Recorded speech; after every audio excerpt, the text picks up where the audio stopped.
Path of Exile has done a lot of things right. It features deep character customization, and it's one of the most positive examples of free-to-play on the market, never pressuring or requiring players to pay a cent for any of the core content. Since its release in October 2013, there have been numerous free updates. Now, Path of Exile is gearing up for its biggest expansion yet. The Awakening not only adds expected things like new environments, items, and bosses, but it's also aiming to completely transform how the game is played. The Awakening finally continues Path of Exile's main storyline. Players explore the mining town of Highgate, where a being known as the Beast is corrupting the town.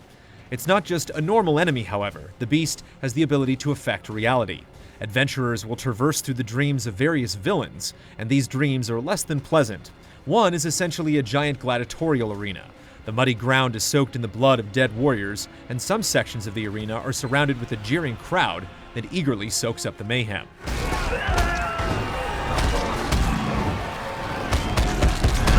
While the creative new settings are appreciated, what you'll be doing in them is even better. Grinding Gear Games, the developer behind Path of Exile, insists that the Awakening will have 0 fetch quests. Instead, you'll get right into the thick of things, completing objectives that feel important immediately.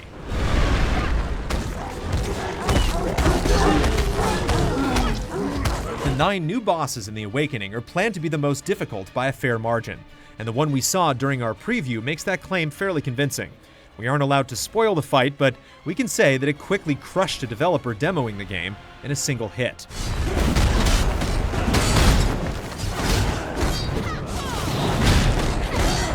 In addition to the bosses, there will be 13 new skills. The specific skills shown during our preview are War Cries and Golems. War Cries largely function as expected, often buffing your character and debuffing the enemy.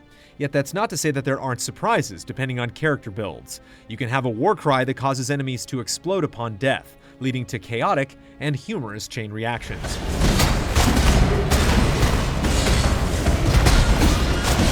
Golems are essentially super minions that follow and attack automatically. Ice Golems leap into the fray, capable of both dishing out and taking significant damage. Fire Golems function in an opposite manner, bombarding enemies with flaming projectiles from afar. What's most interesting about Golems is that they can be manipulated by the player through items and skills. For instance, the Fire Golem's straight-on shots can be converted into a circular blast, depending on what you equip.